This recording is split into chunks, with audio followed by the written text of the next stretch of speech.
Emma by Jane Austen. Chapter 5. I do not know what your opinion may be, Mrs. Weston, said Mr. Knightley, of this great intimacy between Emma and Harriet Smith, but I think it a bad thing. A bad thing? Do you really think it a bad thing? Why so?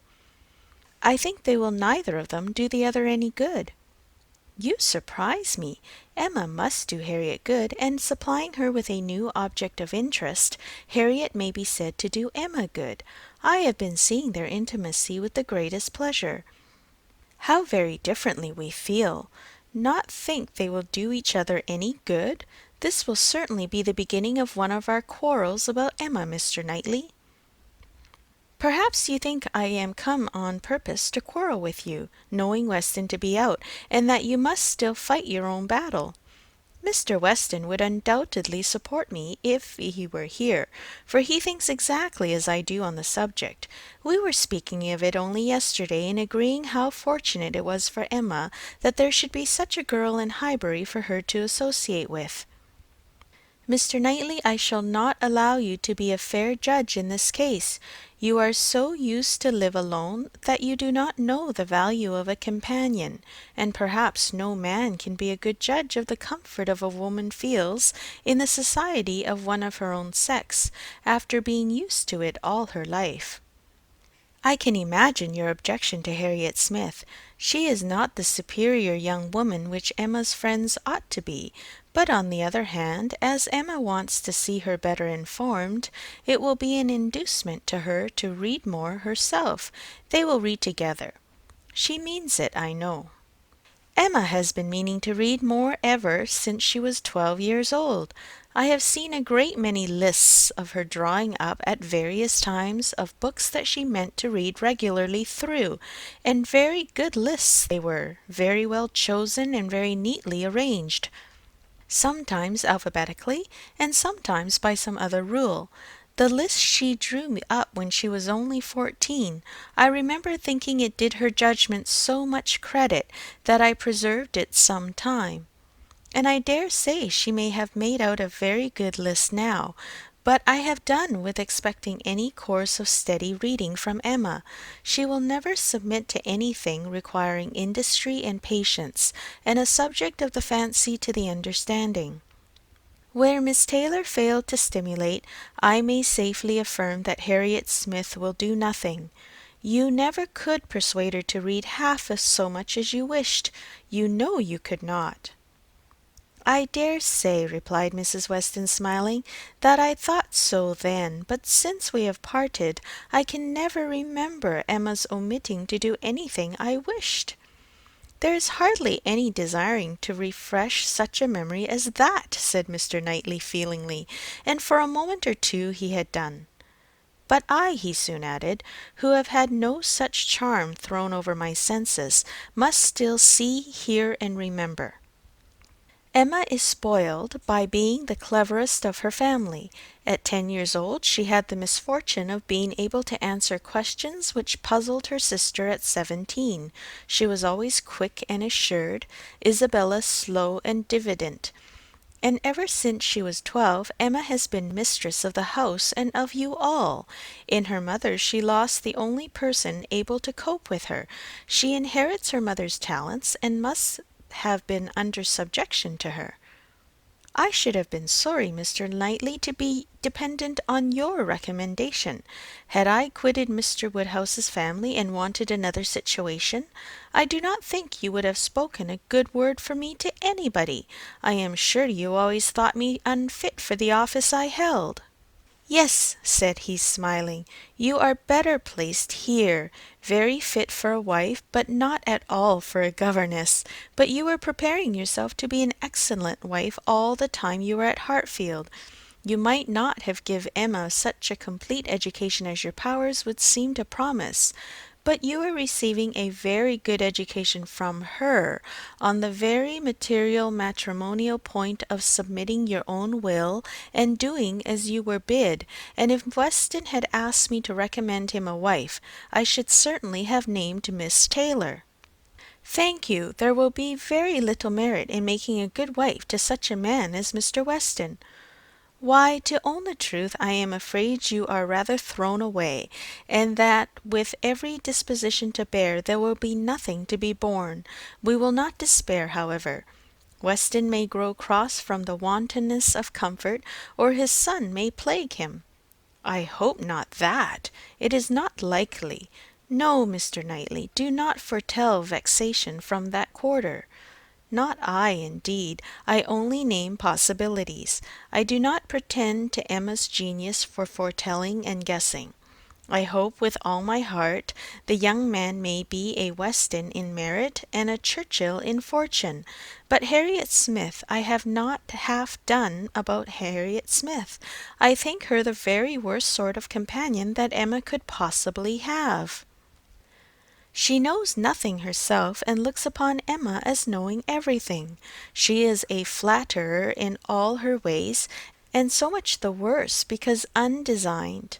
Her ignorance is hourly flattery. How can Emma imagine she has anything to learn herself while Harriet is presenting such a delightful inferiority? And as for Harriet, I will venture to say that she cannot gain by the acquaintance. Hartfield will only put her out of conceit with all the other places she belongs to. She will grow just refined enough to be uncomfortable with those among whom birth and circumstances have placed her home.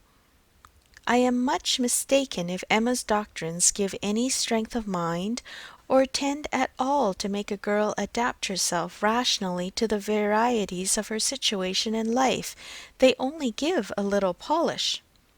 I either depend more upon Emma's good sense than you do, or am more anxious for her present comfort, for I cannot lament the acquaintance. How well she looked last night!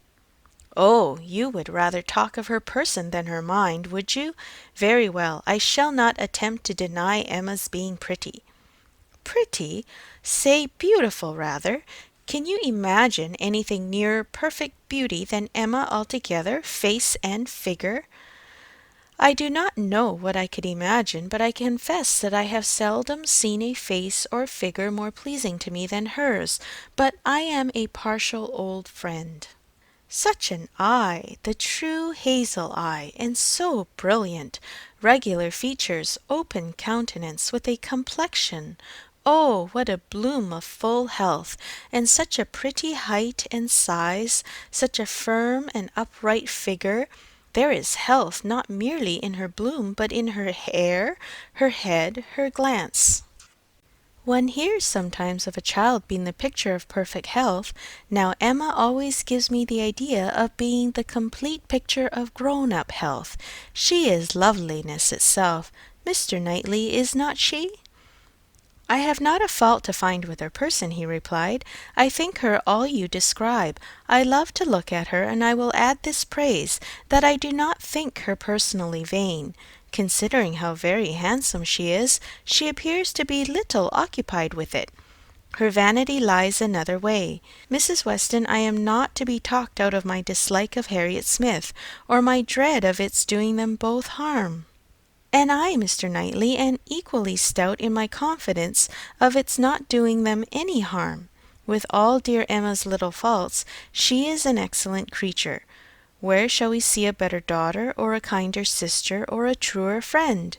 No, no, she has qualities which may be trusted. She will never lead any one really wrong. She will make no lasting blunder. Where Emma errs once, she is in the right 100 times. Very well, I will not plague you any more. Emma shall be an angel, and I will keep my spleen to myself till Christmas brings John and Isabella. John loves Emma with a reasonable, and therefore not a blind affection, and Isabella always thinks as he does, except when he is not quite frightened enough about the children. I am sure of having their opinions with me. I know that you all love her really too well to be unjust or unkind, but excuse me, Mr. Knightley, if I take the liberty, I consider myself, you know, as having somewhat of the privilege of speech that Emma's mother might have had, the liberty of hinting that I do not think any possible good can arise from Harriet Smith's intimacy being made a matter of much discussion among you. Pray excuse me. But supposing any little inconvenience may be apprehended from the intimacy, it cannot be expected that Emma, accountable to nobody but her father, who perfectly approves the acquaintance, should put an end to it so long as it is a source of pleasure to herself. It has been so many years my province to give advice, that you cannot be surprised, Mr. Knightley, at this little remains of office. Not at all, cried he. I am very much obliged to you for it. It is very good advice, and it shall have a better fate than your advice has often found, for it shall be attended to. Mrs. John Knightley is easily alarmed, and might be made unhappy about her sister. Be satisfied, said he, I will not raise any outcry. I will keep my ill humour to myself. I have a very sincere interest in Emma. Isabella does not seem more my sister, has never excited a greater interest. Perhaps hardly so great. There is an anxiety, a curiosity in what one feels for Emma. I wonder what will become of her. So do I, said Mrs. Weston gently, very much. She always declares she will never marry, which of course means just nothing at all, but I have no idea that she has yet ever seen a man she cared for. It would not be a bad thing for her to be very much in love with a proper object. I should like to see Emma in love, and in some doubt of a return. It would do her good. But there is nobody hereabouts to attach her, and she goes so seldom from home. There does indeed seem as little to tempt her to break her resolution at present, said Mrs. Weston, as can well be, and while she is so happy at Hartfield, I cannot wish her to be forming any attachment which would be creating such difficulties on poor Mr. Woodhouse's account. I do not recommend matrimony at present to Emma, though I mean no slight to the state, I assure you. Part of her meaning was to conceal some favourite thoughts of her own and Mr. Weston's on the subject, as much as possible. There were wishes at Randalls respecting Emma's destiny, but it was not desirable to have them suspected, and the quiet transition which Mr. Knightley soon afterwards made to "What does Weston think of the weather? Shall we have rain?" convinced her that he had nothing more to say or surmise about Hartfield. End of chapter 5.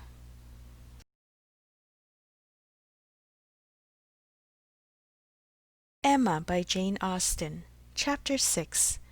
Emma could not feel a doubt of having given Harriet's fancy a proper direction, and raised the gratitude of her young vanity to a very good purpose, for she found her decidedly more sensible than before of Mr. Elton's being a remarkably handsome man, with most agreeable manners, and as she had no hesitation in following up the assurance of his admiration by agreeable hints, she was soon pretty confident of creating as much liking on Harriet's side as there could be any occasion for.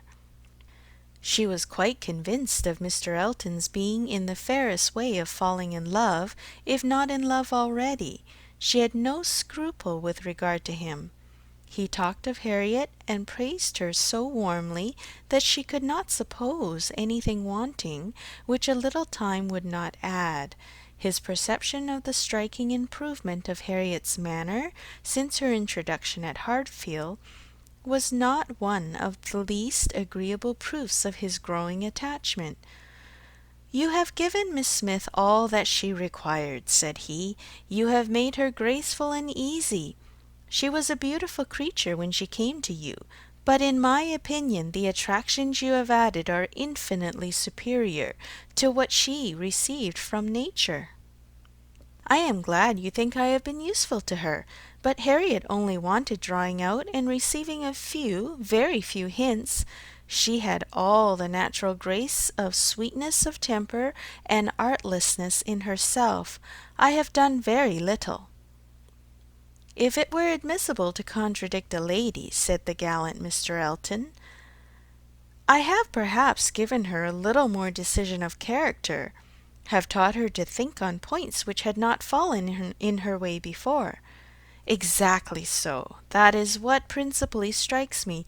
So much superadded decision of character. Skilful has been the hand." great has been the pleasure, I am sure. I never met with a disposition more truly amiable. I have no doubt of it. And it was spoken with a sort of sighing animation, which had a vast deal of the lover. She was not less pleased another day with the manner in which he seconded a sudden wish of hers to have Harriet's picture. "Did you ever have your likeness taken, Harriet?" said she. "Did you ever sit for your picture?" Harriet was on the point of leaving the room, and only stopped to say, with a very interesting naivete, "Oh, dear no, never." No sooner was she out of sight than Emma exclaimed, "What an exquisite possession a picture of her would be! I would give any money for it. I almost long to attempt her likeness myself. You do not know it, I dare say, but 2 or 3 years ago I had a great passion for taking likenesses, and attempted several of my friends, and was thought to have a tolerable eye in general. But from one cause or another I gave it up in disgust. But really I could almost venture, if Harriet would sit to me. It would be such a delight to have her picture." "Let me entreat you," cried Mr. Elton. "It would indeed be a delight. Let me entreat you, Miss Woodhouse, to exercise so charming a talent in favour of your friend. I know what your drawings are. How could you suppose me ignorant? Is not this room rich in specimens of your landscapes and flowers? And has not Mrs. Weston some inimitable figure pieces in her drawing room at Randalls?" "Yes, good man," thought Emma. "But what has all that to do with taking likenesses? You know nothing of drawing. Don't pretend to be in raptures about mine. Keep your raptures for Harriet's face." "Well, if you give me such kind encouragement, Mr. Elton, I believe I shall try what I can do. Harriet's features are very delicate, which makes a likeness difficult. And yet there is a peculiarity in the shape of the eye and the lines about the mouth which one ought to catch." "Exactly so. The shape of the eye and the lines about the mouth. I have not a doubt of your success. Pray, pray, attempt it. As you will do it, it will indeed, to use your own words, be an exquisite possession." "But I am afraid, Mr. Elton, Harriet will not like to sit. She thinks so little of her own beauty. Did not you observe her manner of answering me? How completely it meant, 'Why should my picture be drawn?' Oh, yes, I observed it, I assure you. It was not lost on me. But still I cannot imagine she would not be persuaded." Harriet was soon back again, and the proposal almost immediately made, and she had no scruples which could stand many minutes against the earnest pressing of both the others. Emma wished to go to work directly, and therefore produced the portfolio containing her various attempts at portraits, for not one of them had ever been finished, that they might decide together on the best size for Harriet. Her many beginnings were displayed. Miniatures, half-lengths, whole lengths, pencil, crayon, and water-colours had all been tried in turn. She had always wanted to do everything, and had made more progress both in drawing and music than many might have done with so little labour as she would ever submit to. She played and sang, and drew in almost every style, but steadiness had always been wanting, and in nothing had she approached the degree of excellence which she would have been glad to command, and ought not to have failed of. She was not much deceived as to her own skill either as an artist or a musician, but she was not unwilling to have others deceived, or sorry to know her reputation for accomplishment often higher than it deserved. There was merit in every drawing, in the least finished, perhaps the most. Her style was spirited, but had there been much less, or had there been 10 times more, the delight and admiration of her two companions would have been the same. They were both in ecstasies. A likeness pleases everybody, and Miss Woodhouse's performance must be capital. "No great variety of faces for you," said Emma. I had only my own family to study from. There is my father, another of my father, but the idea of sitting for his picture made him so nervous that I could only take him by stealth, neither of them very like, therefore. Mrs. Weston, again and again and again, you see, dear Mrs. Weston, always my kindest friend on every occasion. She would sit whenever I asked her. There is my sister, and really quite her own little elegant figure, and the face not unlike. I should have made a good likeness of her, if she would have sat longer, but she was in such a hurry to have me draw her 4 children that she would not be quiet. Then here come all my attempts at 3 of those 4 children. There they are, Henry and John and Bella, from one end of the sheet to the other, and any one of them might do for any one of the rest. She was so eager to have them drawn that I could not refuse, but there is no making children of 3 or 4 years old stand still, you know, nor can it be very easy to take any likeness of them beyond the air and complexion, unless they are coarser featured than any of mamma's children ever were. Here is my sketch of the 4th, who was a baby. I took him as he was sleeping on the sofa, and it is as strong a likeness of his cockade as you would wish to see. He had nestled down his head most conveniently. That's very like. I am rather proud of little George. The corner of the sofa is very good.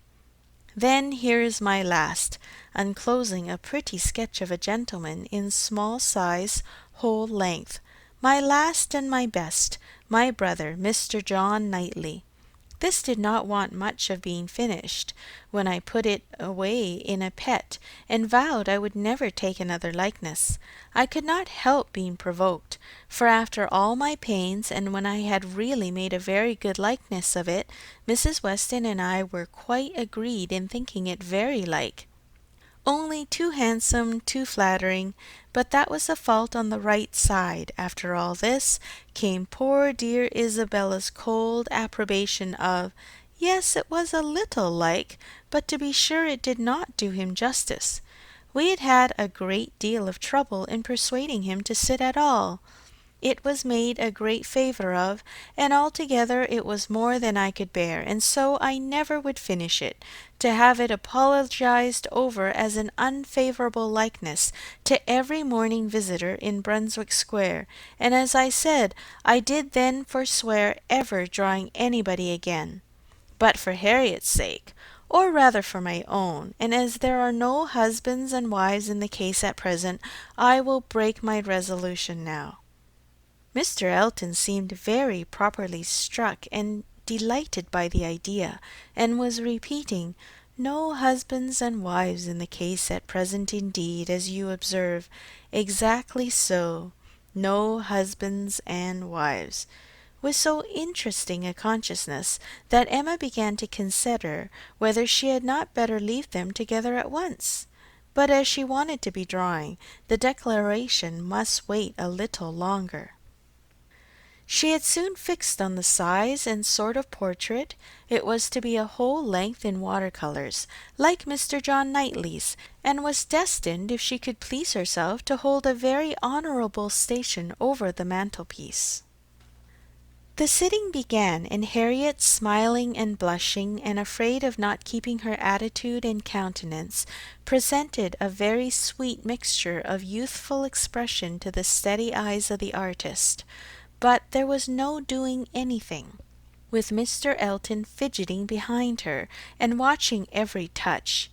She gave him credit for stationing himself where he might gaze and gaze again without offence, but was really obliged to put an end to it, and request him to place himself elsewhere. It then occurred to her to employ him in reading. If he would be so good as to read to them, it would be a kindness indeed. It would amuse away the difficulties of her part, and lessen the irksomeness of Miss Smith's. Mr. Elton was only too happy. Harriet listened, and Emma drew in peace. She must allow him to be still frequently coming to look. Anything less would certainly have been too little in a lover. And he was ready at the smallest intermission of the pencil to jump up and see the progress and be charmed. There was no being displeased with such an encourager, for his admiration made him discern a likeness almost before it was possible. She could not respect his eye, but his love and his complaisance were unexceptionable.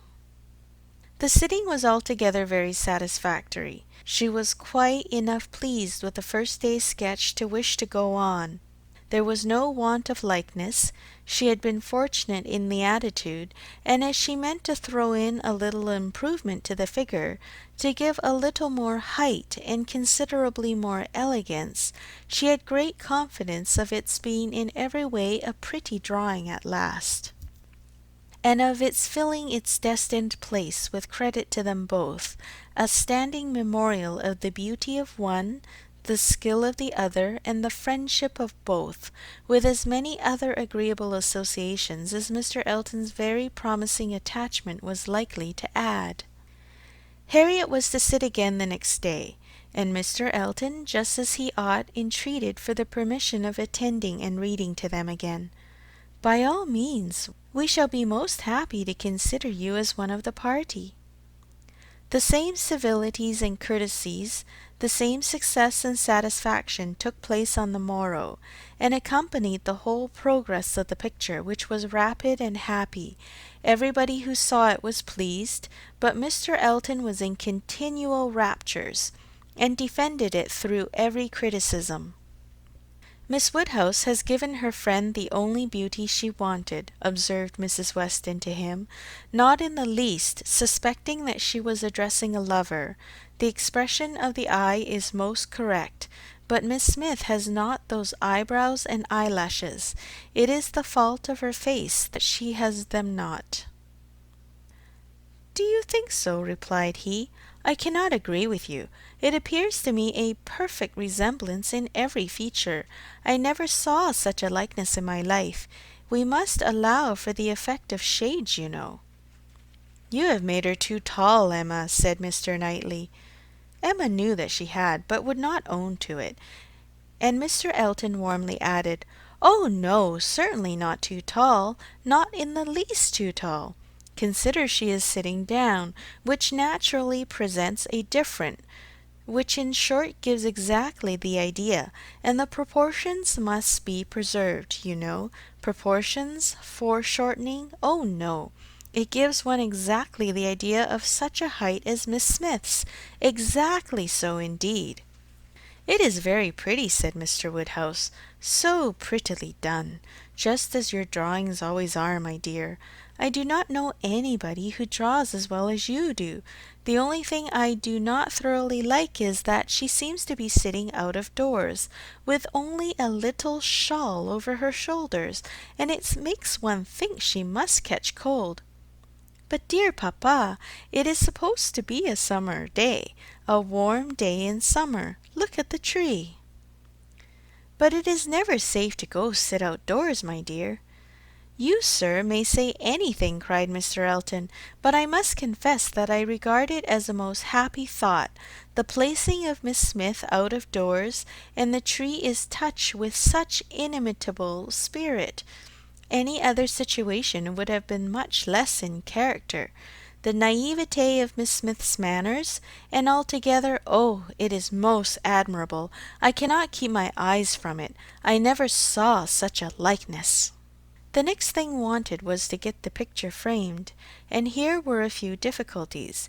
It must be done directly. It must be done in London. The order must go through the hands of some intelligent person whose taste could be depended on, and Isabella, the usual doer of all commissions, could not be applied to, because it was December, and Mr. Woodhouse could not bear the idea of her stirring out of her house in the fogs of December. But no sooner was the distress known to Mr. Elton than it was removed. His gallantry was always on high alert. Might he be trusted with a commission? What infinite pleasure should he have in executing it? He could ride to London at any time. It was impossible to say how much he should be gratified by being employed on such an errand. He was too good. She could not endure the thought. She would not give him such a troublesome office for the world. brought on the desired repetition of entreaties and insurances, and a very few minutes settled the business. Mr. Elton was to take the drawing to London, choose the frame, and give the directions, and Emma thought she could so pack it as to ensure its safety without much incommoding him, while he seemed mostly fearful of not being incommoded enough. "What a precious deposit!" said he with a tender sigh as he received it. "This man is almost too gallant to be in love," thought Emma. "I should say so, but that I suppose there may be 100 different ways of being in love. He is an excellent young man, and will suit Harriet exactly. It will be an exactly so, as he says himself, but he does sigh and languish and study for compliments rather more than I could endure as a principal. I come in for a pretty good share as a second, but it is his gratitude on Harriet's account." End of chapter 6.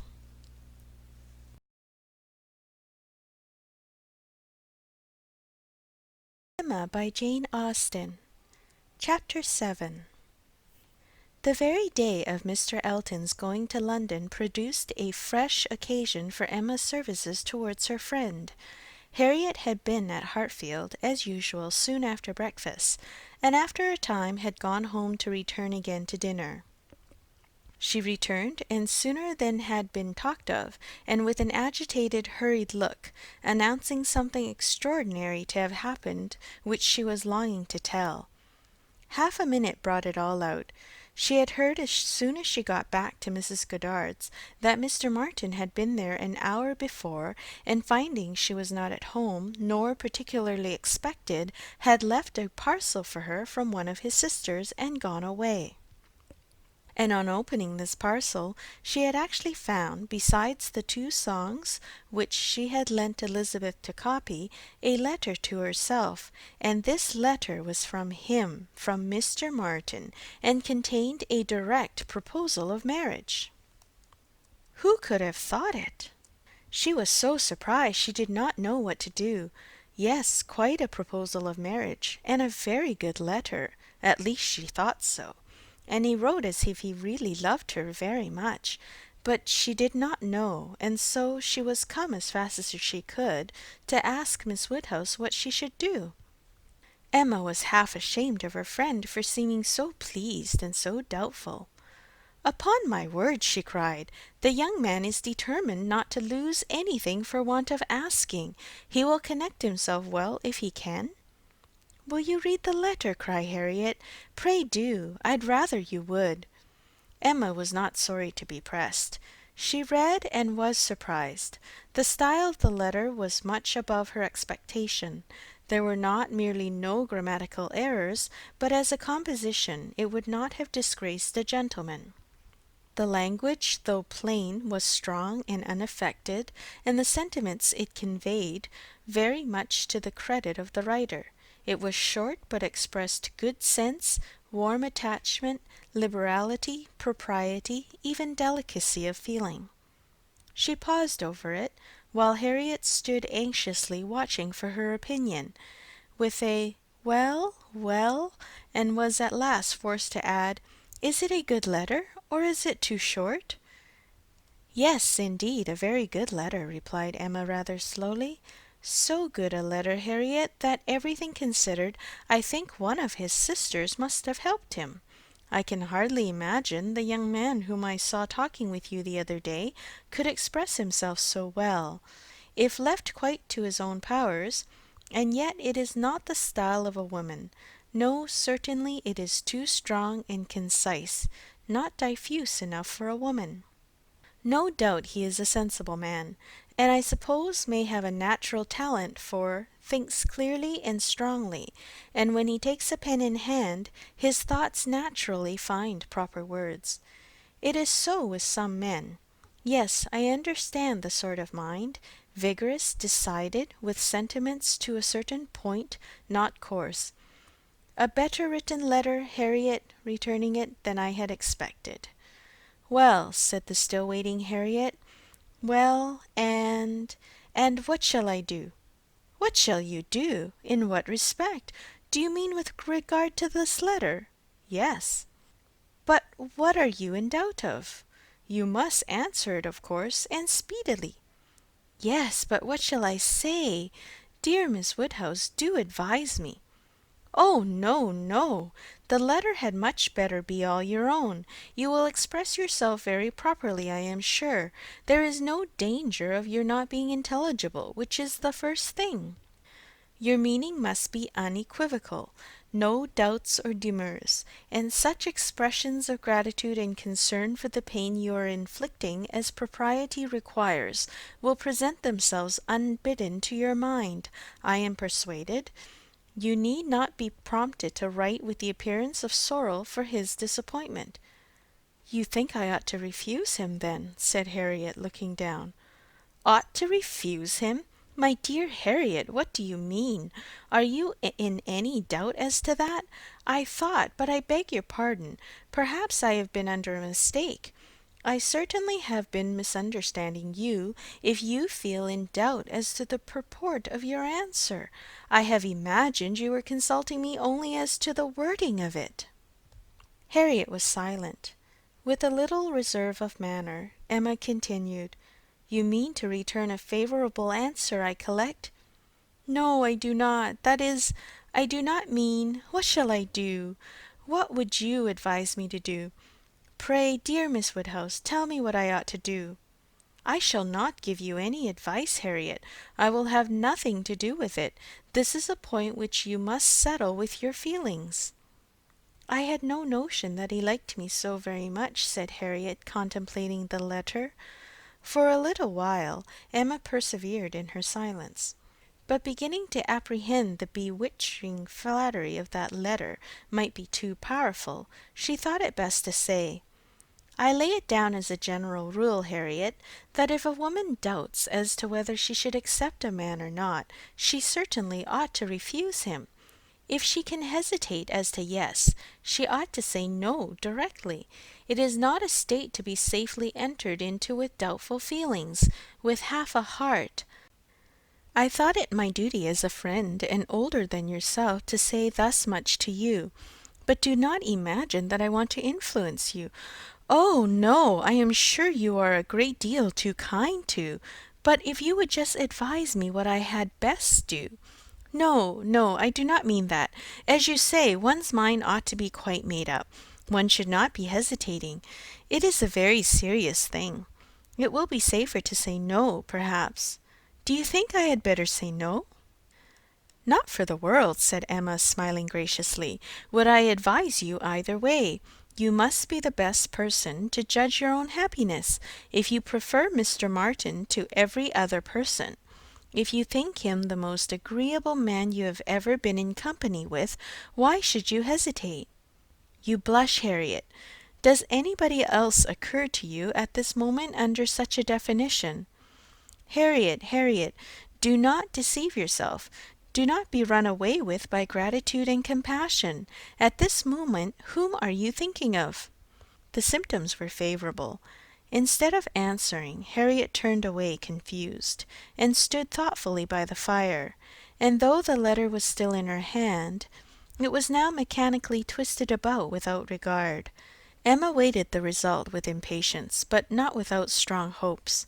At last, with some hesitation, Harriet said, Miss Woodhouse, as you will not give me your opinion, I must do as well as I can by myself, and I have now quite determined, and really almost made up my mind to refuse Mr. Martin. Do you think I am right? Perfectly, perfectly right, my dearest Harriet. You are doing just what you ought. While you were at all in suspense, I kept my feelings to myself, but now that you are so completely decided, I have no hesitation in approving. Dear Harriet, I give myself joy of this. It would have grieved me to lose your acquaintance, which must have been the consequence of your marrying Mr. Martin.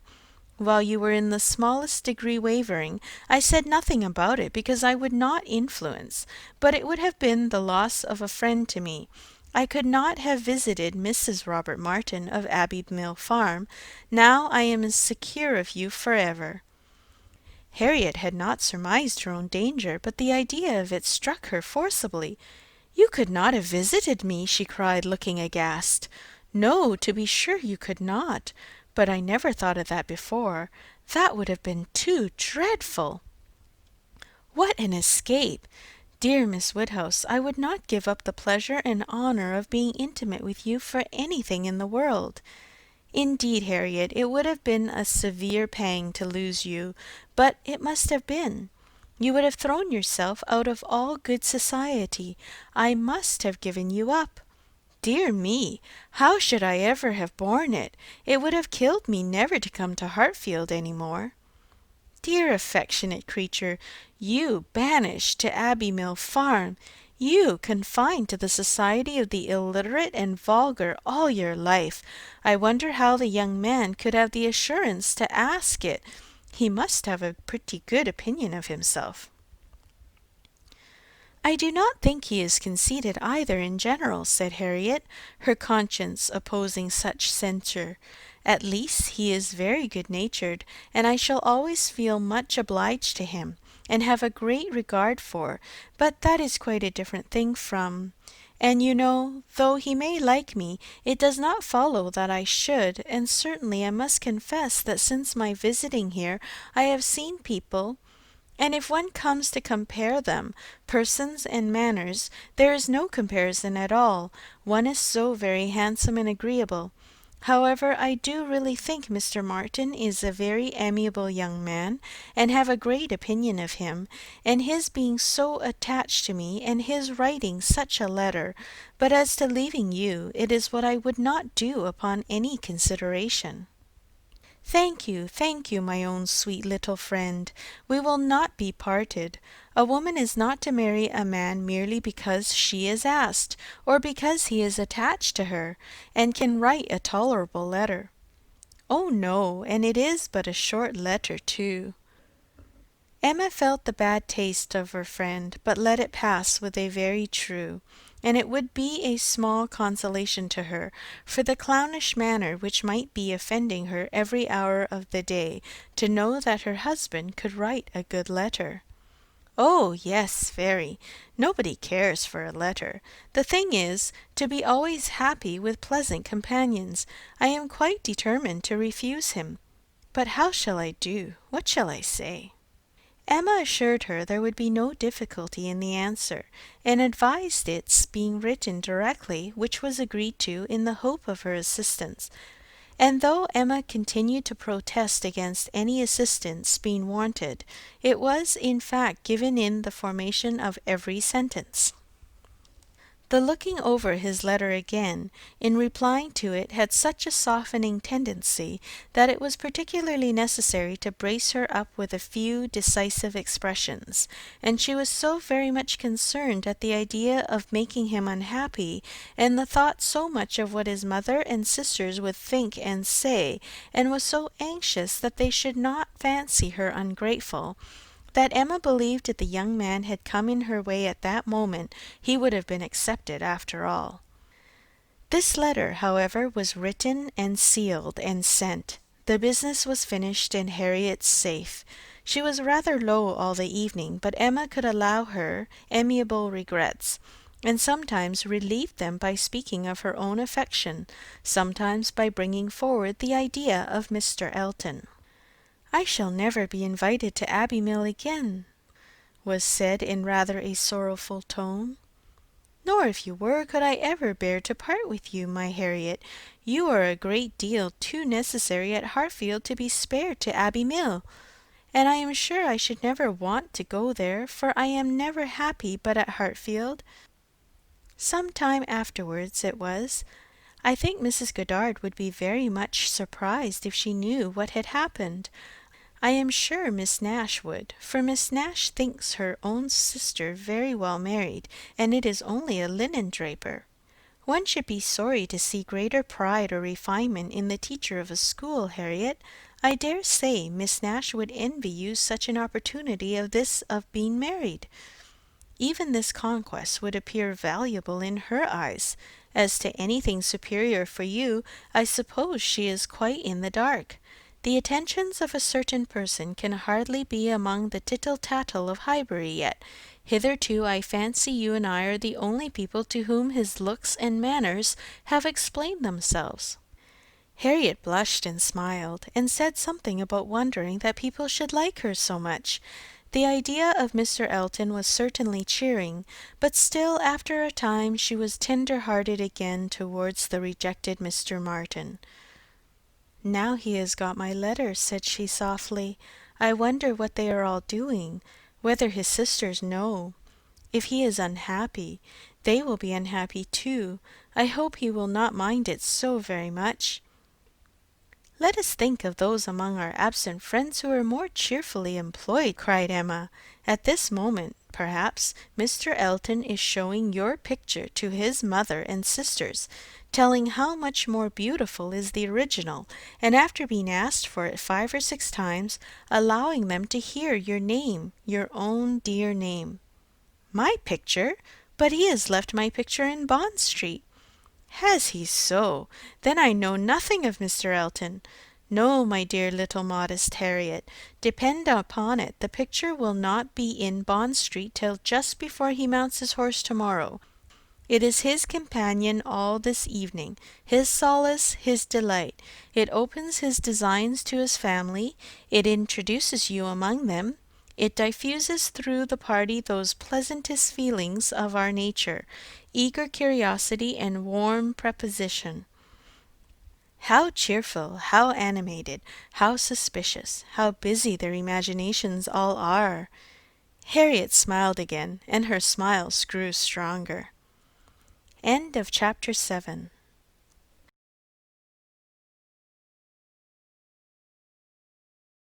By Jane Austen. Chapter 8. Harriet slept at Hartfield that night. For some weeks past she had been spending more than half her time there, and gradually getting to have a bedroom appropriated to herself. And Emma judged it best in every respect, safest and kindest, to keep her with them as much as possible just at present. She was obliged to go the next morning for an hour or two to Mrs. Goddard's, but it was then to be settled that she should return to Hartfield to make a regular visit of some days. While she was gone, Mr. Knightley called and sat some time with Mr. Woodhouse and Emma, till Mr. Woodhouse, who had previously made up his mind to walk out, was persuaded by his daughter not to defer it, and was induced by the entreaties of both, though against the scruples of his own civility, to leave Mr. Knightley for that purpose. Mr. Knightley, who had nothing of ceremony about him, was offering by his short, decided answers an amusing contrast to the protracted apologies and civil hesitations of the other. "Well, I believe if you will excuse me, Mr. Knightley, if you will not consider me as doing a very rude thing, I shall take Emma's advice and go out for a quarter of an hour. As the sun is out, I believe I had better take my 3 turns while I can. I treat you without ceremony, Mr. Knightley. We invalids think we are privileged people." "My dear sir, do not make a stranger of me." "I have an excellent substitute in my daughter. Emma will be happy to entertain you, and therefore I think I will beg your excuse and take my 3 turns, my winter walk." "You cannot do better, sir." "I would ask for the pleasure of your company, Mr. Knightley, but I am a very slow walker, and my pace would be tedious to you. And besides, you have another long walk before you to Donwell Abbey." "Thank you, sir, thank you. I am going this moment myself, and I think the sooner you go the better. I will fetch your great coat and open the garden door for you."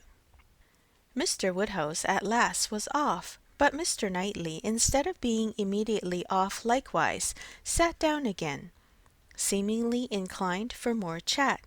He began speaking of Harriet, and speaking of her with more voluntary praise than Emma had ever heard before.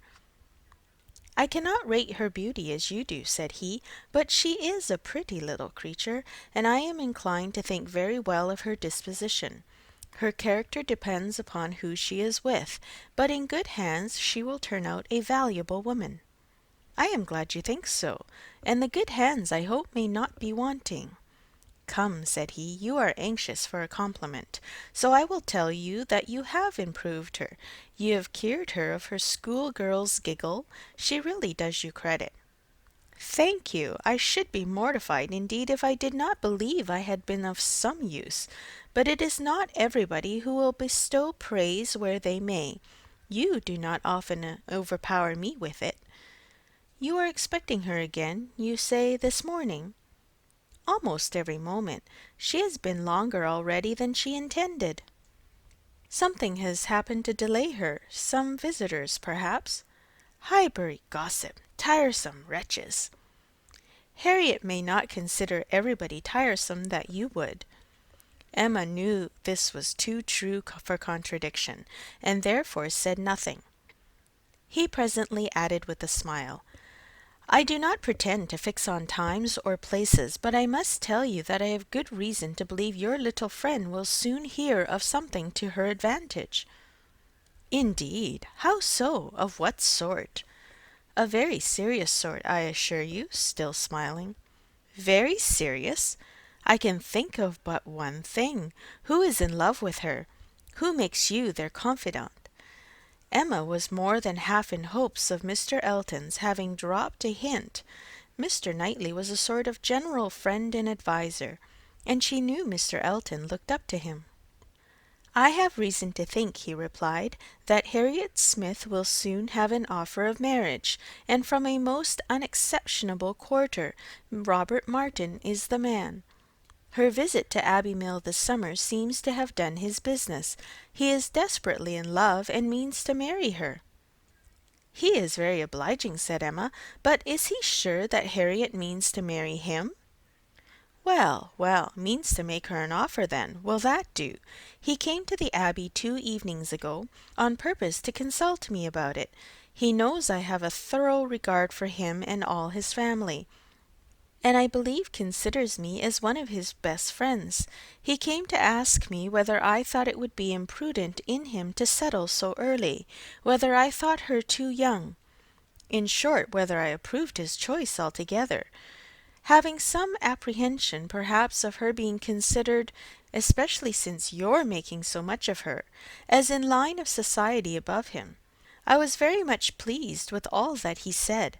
I never hear better sense from anyone than Robert Martin. He speaks to the purpose, open, straightforward, and very well judging. He told me everything, his circumstances and plans, and what they all propose doing in the event of his marriage. He is an excellent young man, both as son and brother. I had no hesitation in advising him to marry. He proved to me that he could afford it, and that being the case, I was convinced he could not do better. I praised the fair lady too, and altogether sent him away very happy. If he had never esteemed my opinion before, he would have thought highly of me then, and, I dare say, left the house thinking me the best friend and counsellor man ever had. This happened the night before last. Now, as we may fairly suppose, he would not allow much time to pass before he spoke to the lady, and as he does not appear to have spoken yesterday, it is not unlikely that he should be at Mrs. Goddard's to-day, and she may be detained by a visitor without thinking him at all a tiresome wretch.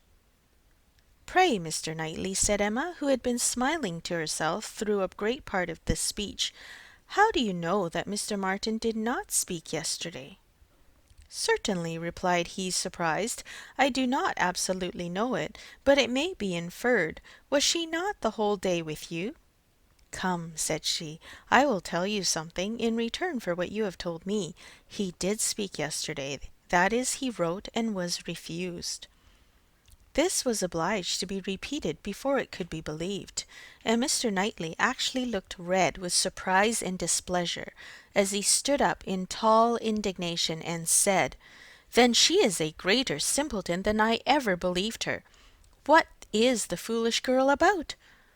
Oh, to be sure, cried Emma, it is always incomprehensible to a man that a woman should ever refuse an offer of marriage. A man always imagines a woman to be ready for anybody who asks her. Nonsense! A man does not imagine any such thing. But what is the meaning of this? Harriet Smith refuse Robert Martin? Madness, if it is so, but I hope you are mistaken. I saw her answer. Nothing could be clearer. You saw her answer? You wrote her answer, too. Emma, this is your doing. You persuaded her to refuse him. And if I did, which however I am far from allowing, I should not feel that I have done wrong. Mr. Martin is a very respectable young man, but I cannot admit him to be Harriet's equal, and am rather surprised indeed that he should have ventured to address her. By your account he does seem to have had some scruples. It is a pity that they were ever got over. Not Harriet's equal! Exclaimed Mr. Knightley loudly and warmly, and with calmer asperity added a few moments afterwards, "No, he is not her equal indeed, for he is as much her superior in sense as in situation. Emma, your infatuation about that girl blinds you. What are Harriet Smith's claims, either of birth, nature, or education, to any connection higher than Robert Martin? She is the natural daughter of nobody knows whom, with probably no settled provision at all, and certainly no respectable relations. She is known only as the parlour boarder at a common school. She is not a sensible girl, nor a girl of any information. She has been taught nothing useful, and is too young and too simple to have acquired anything herself. At her age she can have no experience, and with her little wit is not very likely ever to have any that can avail her. She is pretty, and she is good-tempered, and that is all. My only scruple in advising the match was on his account, as being beneath his deserts, and a bad connection for him. I felt that as to fortune, in all probability he might do much better, and that as to rational companion or useful helpmate he could not do worse.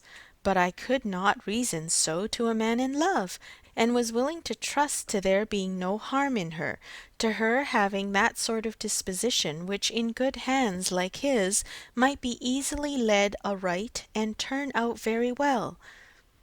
The advantage of the match I felt to be all on her side, and had not the smallest doubt, nor have I now, that there would be a general cry out upon her extreme good luck. Even your satisfaction I made sure of. It crossed my mind immediately that you would not regret your friend's leaving Highbury, for the sake of her being settled so well. I remember saying to myself, even Emma, with all her partiality for Harriet, will think this is a good match. I cannot help wondering at your knowing so little of Emma as to say any such thing. What! Think a farmer! And with all his sense and all his merit, Mr. Martin is nothing more, a good match for my intimate friend, not regret her leaving Highbury for the sake of marrying a man whom I could never admit as an acquaintance of my own? I wonder you should think it possible for me to have such feelings. I assure you mine are very different. I must think your statement by no means fair. You are not just to Harriet's claims. They would be estimated very differently by others as well as myself. Mr. Martin may be the richest of the two, but he is undoubtedly her inferior as to rank in society.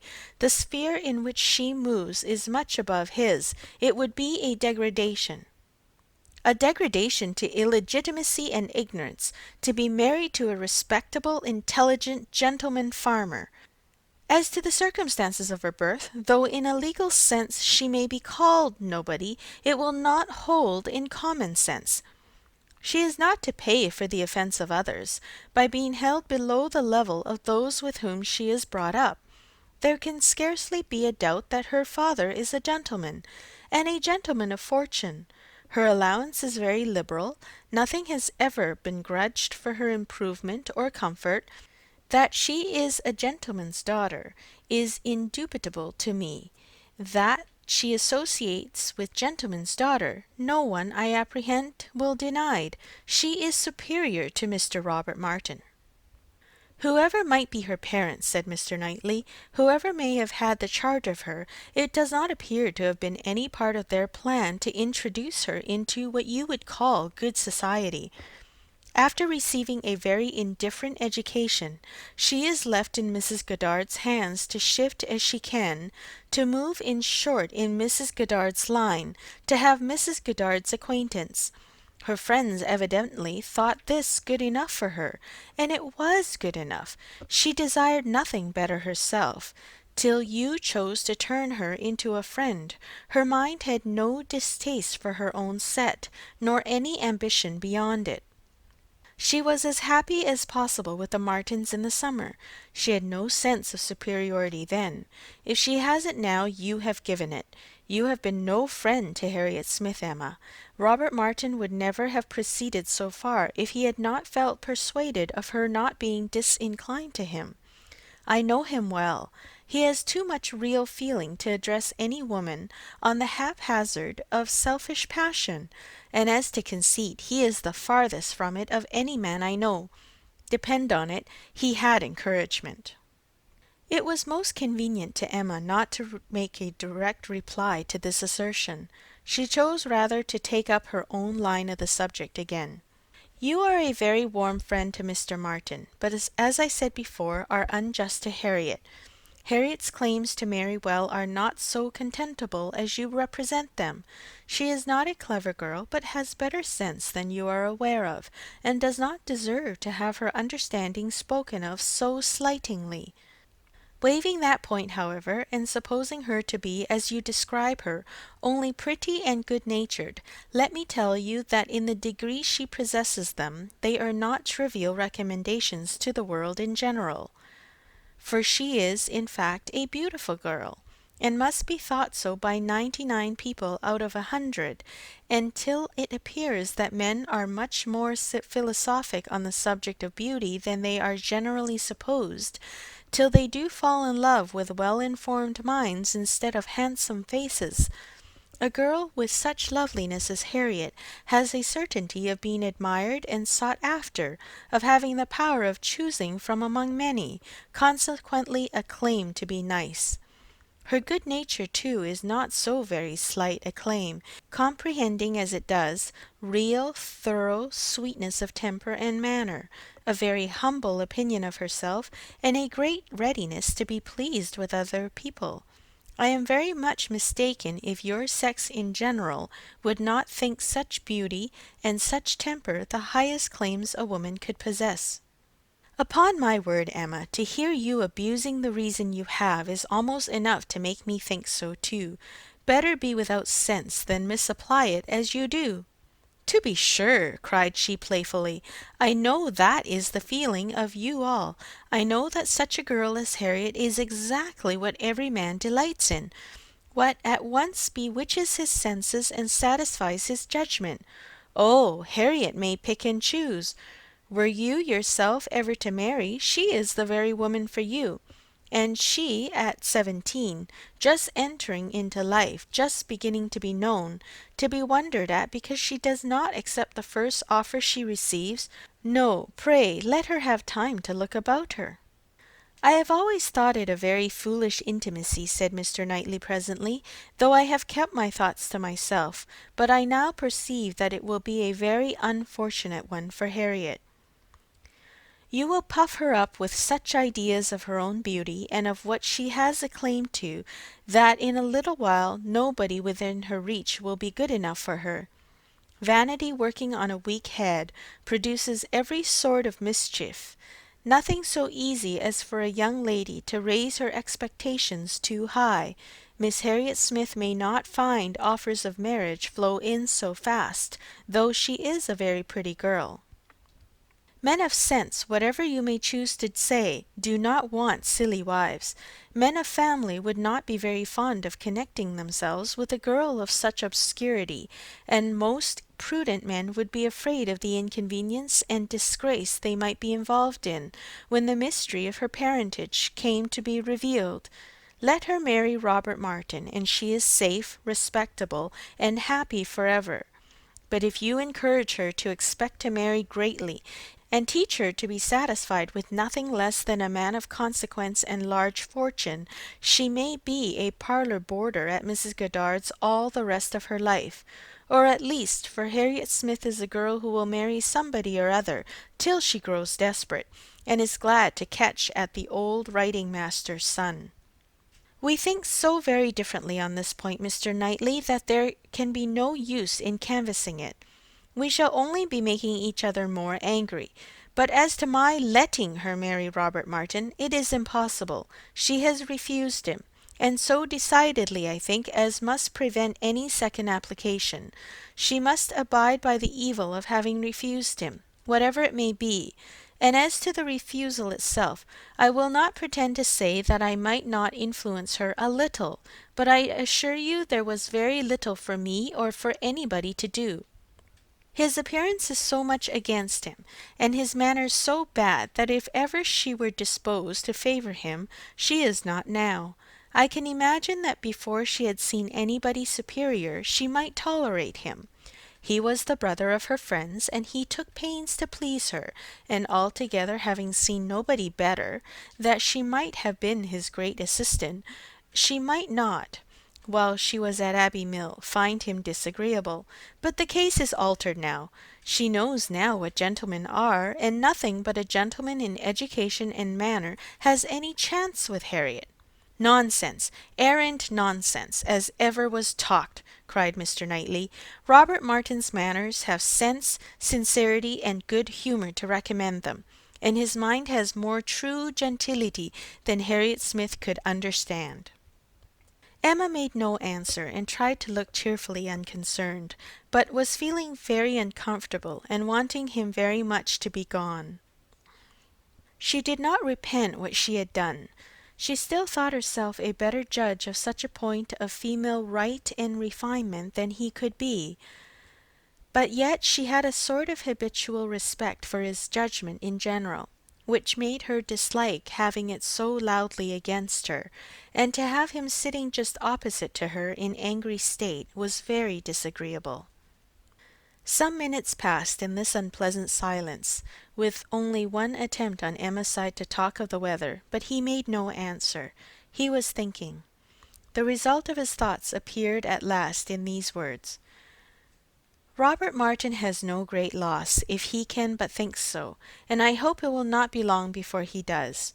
Your views for Harriet are best known to yourself, but as you make no secret of your love of matchmaking, it is fair to suppose that views and plans and projects you have, and as a friend I shall just hint to you that if Elton is the man, I think it will be all labour in vain." Emma laughed and disclaimed. He continued: "Depend on it, Elton will not do. Elton is a very good sort of man, and a very respectable vicar of Highbury, but not at all likely to make an imprudent match. He knows the value of a good income as well as anybody. Elton may talk sentimentally, but he will act rationally. He is as well acquainted with his own claims as you can be with Harriet's. He knows that he is a very handsome young man, and a great favourite wherever he goes, and from his general view of talking in unreserved moments, when there are only men present, I am convinced that he does not mean to throw himself away. I have heard him speak with great animation of a large family of young ladies that his sisters are intimate with, who have all £20,000 apiece." "I am very much obliged to you," said Emma, laughing again. "If I had set my heart on Mr. Elton's marrying Harriet, it would have been very kind to open my eyes, but at present I only want to keep Harriet to myself.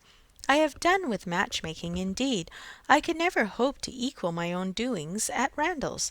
I shall leave off while I am well." "Good morning to you," said he, rising and walking off abruptly. He was very much vexed. He felt the disappointment of the young man, and was mortified to have been the means of promoting it by the sanction he had given, and the part which he was persuaded Emma had taken in the affair was provoking him exceedingly. Emma remained in a state of vexation too, but there was more indistinctness in the cause of hers than in his. She did not always feel so absolutely satisfied with herself, so entirely convinced that her opinions were right and her adversaries wrong, as Mr. Knightley. He walked off in more complete self-approbation than he had left for her. She was not so materially cast down, however, but that a little time and the return of Harriet were very adequate restoratives. Harriet staying away so long was beginning to make her uneasy. The possibility of the young man's coming to Mrs. Goddard's that morning, and meeting with Harriet and pleading his own cause, gave alarming ideas. The dread of such a failure after all became the prominent uneasiness, and when Harriet appeared and in very good spirits, and without having any such reason to give for her long absence, she felt a satisfaction which settled her with her own mind, and convinced her that let Mr. Knightley think or say what he would, she had done nothing which woman's friendship and woman's feelings would not justify. He had frightened her a little about Mr. Elton, but when she considered that Mr. Knightley could not have observed him as she had, neither with the interest, nor, she must be allowed to tell herself, in spite of Mr. Knightley's pretensions, with the skill of such an observer on such a question as herself, that he had spoken it hastily and in anger, she was able to believe that he had rather said what he wished resentfully to be true than what he knew anything about. He certainly might have heard Mr. Elton speak with more unreserve than she had ever done, and Mr. Elton might not be an imprudent, inconsiderate disposition as to money matters. He might naturally be rather attentive than otherwise to them, but then Mr. Knightley did not make due allowance for the influence of a strong passion, at war with all interested motives. Mr. Knightley saw no such passion, and of course thought nothing of its effects, but she saw too much of it to feel a doubt of its overcoming any hesitation that a reasonable prudence might originally suggest, and more than a reasonable becoming degree of prudence she was very sure did not belong to Mr. Elton. Harriet's cheerful look and manner established hers. She came back, not to think of Mr. Martin, but to talk of Mr. Elton. Miss Nash had been telling her something, which she repeated immediately with great delight. Mr. Perry had been to Mrs. Goddard's to attend a sick child, and Miss Nash had seen him, and he had told Miss Nash that as he was coming back yesterday from Clayton Park he had met Mr. Elton, and found to his great surprise that Mr. Elton was actually on his road to London, and not meaning to return till the morrow, though it was the whist club night, which he had never been known to miss before. And Mr. Perry had remonstrated with him about it, and told him how shabby it was in him, their best player, to absent himself, and tried very much to persuade him to put off his journey only one day, but it would not do. Mr. Elton had been determined to go, and had said in a very particular way indeed that he was going on business which he would not put off for any inducement in the world, and something about a very enviable commission, and being the bearer of something exceedingly precious. Mr. Perry could not quite understand him, but he was very sure there must be a lady in the case, and he told him so, and Mr. Elton only looked very conscious and smiling, and rode off in great spirits.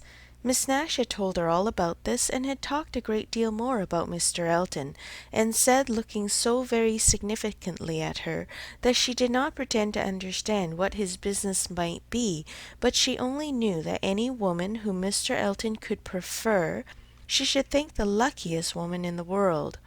For beyond a doubt Mr. Elton had not his equal for beauty or agreeableness.